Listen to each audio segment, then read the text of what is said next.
जादुई सोने की शिवलिंग की कहानी।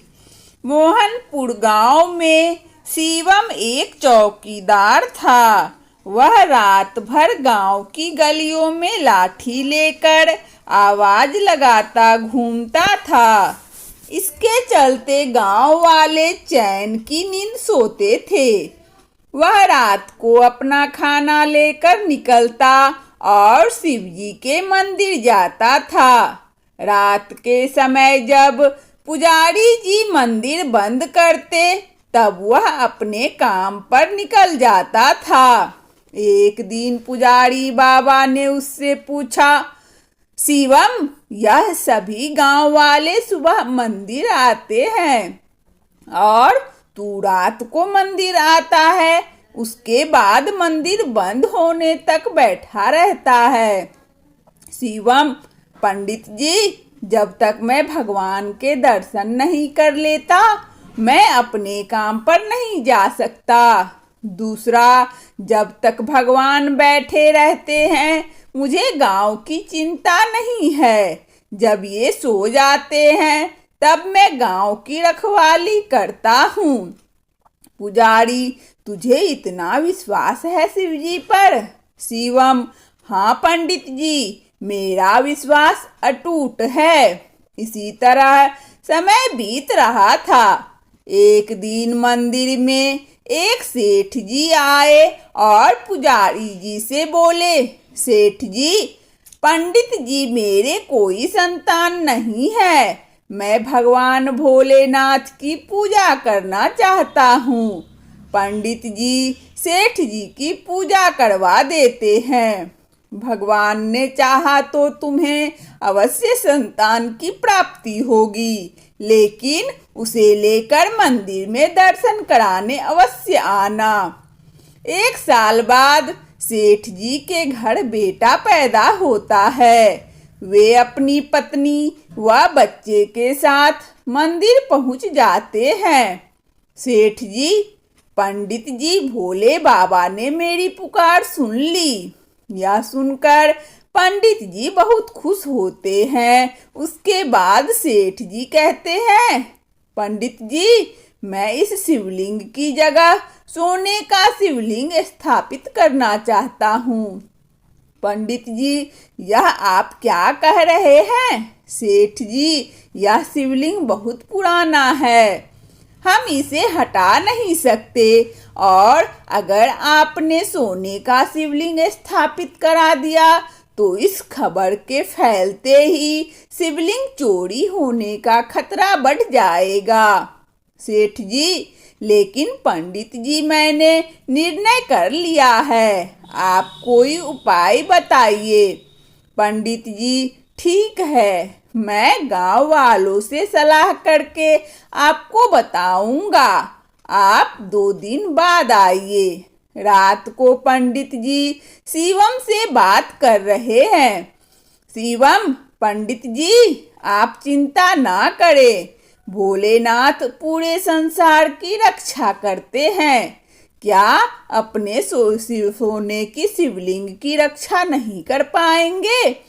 आप एक काम कीजिए, सेठ जी से कहिए इस शिवलिंग को ही सोने से मढ़वा दे। इससे यह शिवलिंग सोने का दिखने लगेगा और इसे हटाना भी नहीं पड़ेगा। पंडित जी, लेकिन चोरों की नज़र में तो यह सोने का शिवलिंग होगा, उन्हें थोड़ी पता होगा कि यह पत्थर का है। शिवम, आप उसकी चिंता मत कीजिए, सब भोलेनाथ पर छोड़ दीजिए। पंडित जी अगले दिन सेठ जी को सब बता देते हैं। सेठ जी शिवलिंग पर सोना लगाने का काम शुरू करवा देते हैं। 1 महीने में शिवलिंग सोने का दिखने लगता है। एक दिन पंडित जी शिवम को बुलाते हैं। पंडित जी, शिवम, तुम्हारी बात मानकर मैंने सेठ जी से शिवलिंग पर सोना तो मढ़वा दिया, लेकिन रात में इसकी रखवाली तुम्हारे जिम्मे है। शिवम, पंडित जी, वैसे तो मेरे रहते पूरे गांव में चोरी नहीं हो सकती, लेकिन फिर भी मैं मंदिर का विशेष ध्यान रखूंगा। एक दिन रात को शिवम मंदिर के पास से गुजर रहा था तो उसने देखा मंदिर के द्वार खुले हैं और एक आदमी शिवलिंग के पास कंबल ओढ़कर बैठा है। शिवम उसके पास पहुंचा। शिवम, तू कौन है और मंदिर का द्वार कैसे खोला?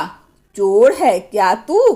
आदमी, नहीं, मैं चोर नहीं हूँ, मैं केवल यह सोना हटाना चाहता हूँ, तुम इस सोने को ले जाओ।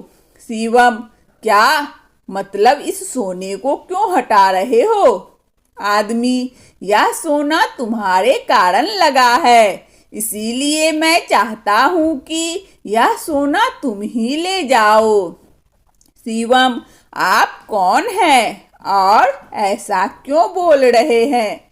तभी वह आदमी भगवान शिव के रूप में प्रकट हो जाते हैं। शिव जी, मेरे और मेरे भक्तों के बीच में यह सोने की दीवार खड़ी कर दी है। मेरे भक्त जो भी श्रद्धा से अर्पण करते थे वे इस सोने पर ही रह जाता है, मुझ तक नहीं पहुंच पाता और ना मेरे भक्त मेरे दर्शन कर पा रहे हैं। शिवम यह सुनकर भगवान के पैरों में गिर जाता है। शिवम, प्रभु, मुझे माफ कर दीजिए, मैं अज्ञानी समझ नहीं पाया, आप तक जल भी नहीं चढ़ पाया, मैं अभी इस सोने को हटा देता हूँ। यह कहकर शिवम उस सोने को हटा देता है। भगवान शिव उसे आशीर्वाद देकर अंतर्ध्यान हो जाते हैं। सुबह जब मंदिर खुलता है तो पंडित जी यह सब देखकर शिवम से पूछते हैं। शिवम उन्हें सारी बात बता देता है। पंडित जी उसी समय सेठ जी को बुलाते हैं। सेठ, भगवान मुझे माफ कर दीजिए, मुझसे बहुत बड़ी गलती हो गई है। अपनी जिद के कारण मैंने आपकी पूजा में बाधा डाली। उस दिन से मंदिर में पहले की तरह पूजा होने लगी। सेठ जी ने वह सोना गरीबों में दान कर दिया। वंदना स्टोरी चैनल में इस भक्ति कहानी को सुनने और देखने के लिए आप सभी श्रोताओं को बहुत बहुत धन्यवाद। यदि हमारा कहानी अच्छा लगा हो तो कृपया लाइक और सब्सक्राइब अवश्य करें और कमेंट में हर हर महादेव अवश्य लिखें। और इसी तरह की कहानी पाने के लिए हमारे इस चैनल को सब्सक्राइब अवश्य करें ताकि नोटिफिकेशन सबसे पहले आपको मिले। धन्यवाद।